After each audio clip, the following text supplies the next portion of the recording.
We're talking about Red Notice from Netflix, and this review says is as bad as blockbuster movies can possibly get. And before I go further, let me tell you who this person is, this journalist. Journalist, I'm saying with air quotes. The name is Robert Daniels.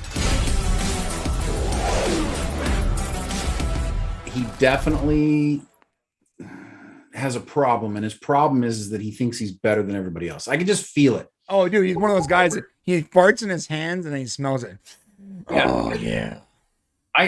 We're gonna go through it so we can. Because there are a couple of things he says here that you can tell he just delights in being a jerk.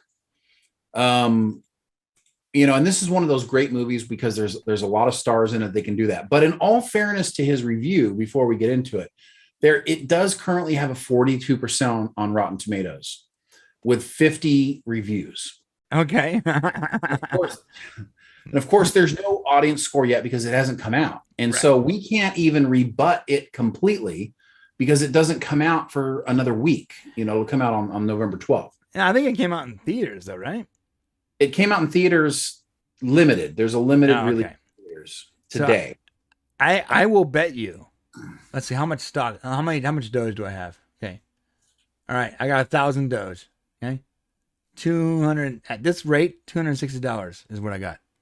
I will bet you all 1,000 Doge coins that the audience score is going to be polar opposite. Oh yeah, yeah. No, well, you can't. I'm not going to bet you that because I agree. Yeah, no, 100%.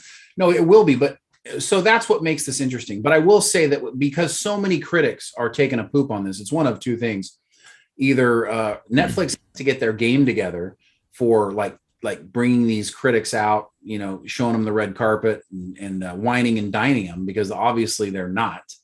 Or the movie has some sort of a critical problem that as audience members, we're going to overlook because we love these actors so much, which is entirely possible.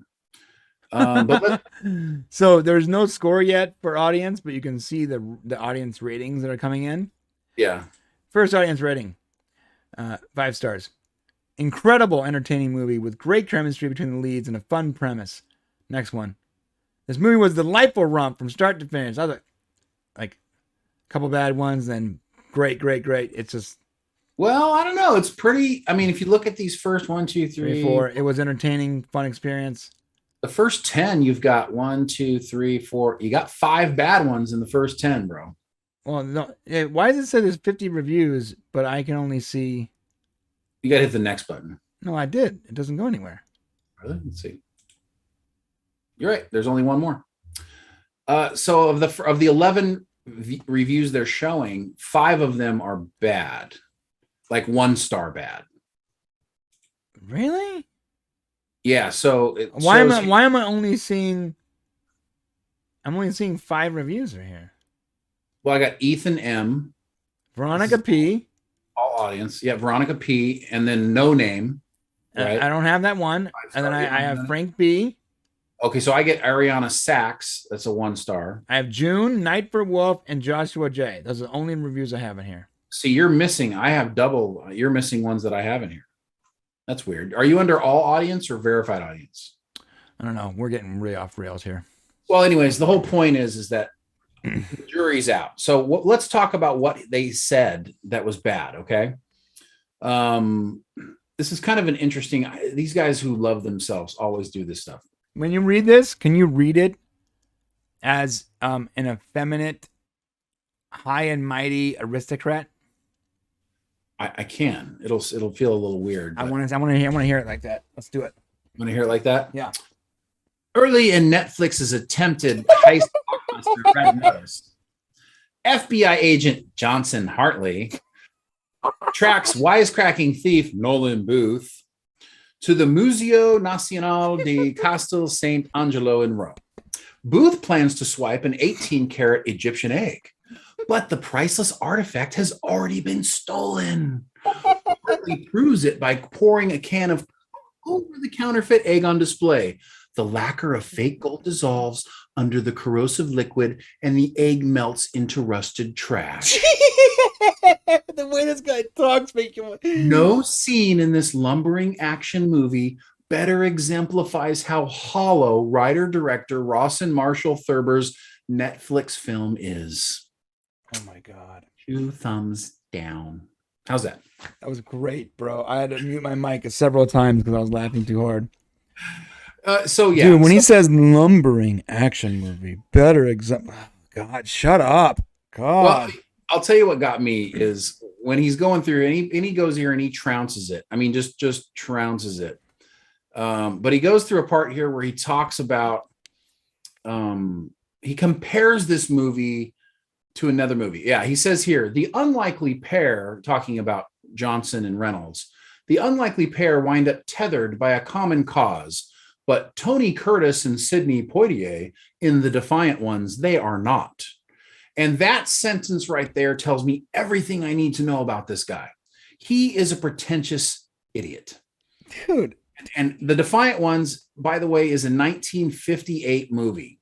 1958 movie that had Sidney Poitier and had Tony Curtis. And basically one was a racist white guy and one was an angry black guy. And they were stuck to each other. This movie is not that. Now, I know that it's not the same movie. Johnson is stuck with Reynolds because he's in trouble, I guess. He's been accused of something. I'm sorry. So he's been accused of something. Okay. But basically, yeah. No, Johnson is the agent, and Reynolds is a thief. Okay. So this is where I know about the movie. The premise is that Johnson purposely catches Reynolds in the act of theft in order to coerce Reynolds into helping him catch an even more elusive thief, Gal Gadot. And I think he goes, I'll stay your arrest if you help me catch this even way worse criminal. Pretty sure that's what happens. So let's continue on here with the. I'm gonna put Shane's angry face up real quick. Oh, there he goes. All right, so let's continue on with the review because the Defiant Ones. Okay, not the same movie, man. Completely different. Thurber's script cribs from a compendium of cinematic references to assemble the movie's events. Everything about their meeting and interactions with Bishop, while avoiding a pursuing Interpol agent, Inspector Doss, Rita Ora, comes from a familiar visual language. A masquerade party finds Hartley and Bishop engaging in a I'm not saying that word right. On the dance floor, their bodies wrapped around each other in a seductive motions of tango. It is meant to evoke the sensual power dynamics at the heart of True Lies between Rock's stiff, muscular frame and Gadot's stiffer face. It's rendered as an asexual shadow of a film. I mean, first off, I don't even know how you can look at any of these people. If they didn't say a word, if Ryan Reynolds, The Rock, and Gal Gadot simply looked at me without saying a word, nothing about them is asexual. I'm sorry. I mean, some of the most attractive people on the planet. So, what is this person even talking about? Why is he comparing it to True Lies? That makes no sense. Well, there's a scene in True Lies where they do that dance. I know. And so he's trying to. I just think that he's beating it up. I mean, here's the thing: is there's been a lot of movies that have been made that have, a bunch of really famous people in the movie, and it just doesn't work. Like the movie isn't great.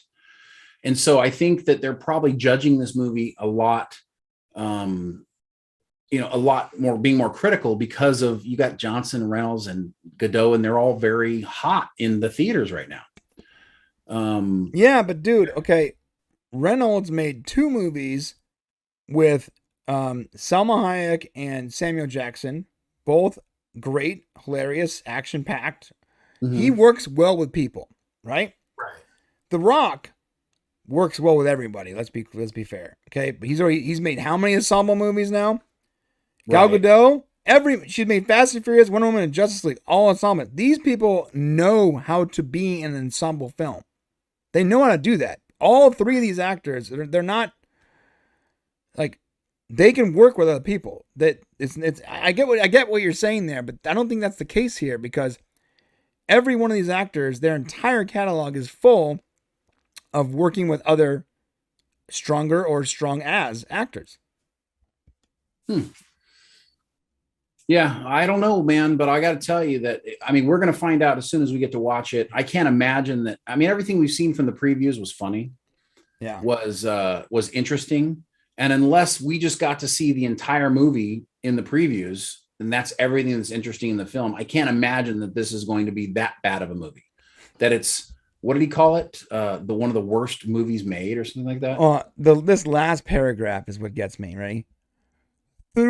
Thurber wants to bank on the sexual appeal of Red Notice's central trio, but putting such uninteresting actors at the center of the story is a huge turnoff. Are we living in different dimensions? Maybe he meant instead of saying actors, he meant characters, because they're obviously not uninteresting actors. No. Maybe the characters they did weren't as interesting. I'm sorry. This guy uses words that I have to look up in the dictionary. I doubt he got that word wrong. He meant what he wrote. So that means that his opinions aren't worth anything. Well, I'll agree with that. Uninteresting actors, get out of here, dude. Yeah, we need to wait and see what happens. Although I am a little concerned that half of the reviews from the audience are poor that I see. And if you look at the critical comments here from the that we got from the critics, some of the things that they talk about are things. It says here the set pieces are flimsily bolted together. Let's see. The relentless bickering between Reynolds and Johnson is wearisome rather than hilarious. Johnson seems to have prepped for Red Notice by indulging in a diet completely devoid of charisma. Wow. I mean, just some of these things don't sound good. It sounds like there's no charisma. I see this coming over. There's no charm.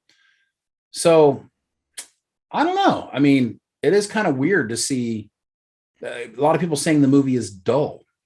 A lot of people are blaming Netflix. You know, some of the question is does Netflix know how to make a movie after Army of Thieves? Did you like Army of Thieves? Oh, I loved it. Okay. Well, then maybe they don't know what they're talking about, because they compare Army of Thieves to being not so great either, wondering if Netflix really has any idea of what you need to do to make a tentpole cinema film. Yeah. See, Army of Thieves was I actually think that it was a more charming movie than Army of the Dead, because the main actor, which is the guy that the safe cracker in Army of the Dead. Yeah. He's such a charming dude. Like when he gets away from the cops and he's so excited about it, like you believe him. You feel good for him, you know? When he's sad, you feel sad for him. It's a good movie. Good point. Well, I hope that it's better than what they're saying it is. We'll probably do a review on it after it comes out next week and talk about it. Hopefully it is good, and we're going to be honest about it. Even though we do love all three of these actors, we'll give you guys the real information. Yep, the real skinny. Absolutely. Okay, guys. Let us know what you guys think about Red Notice in the comment section below. If you've already seen it, you see it in theaters, how was it? Let us know. Hit that comment section, and also go read that guy's review and let me know what you think. Yeah. All right, guys, that's it. Thanks for watching. See you guys tomorrow. To see the full conversation, become a member of the podcast family.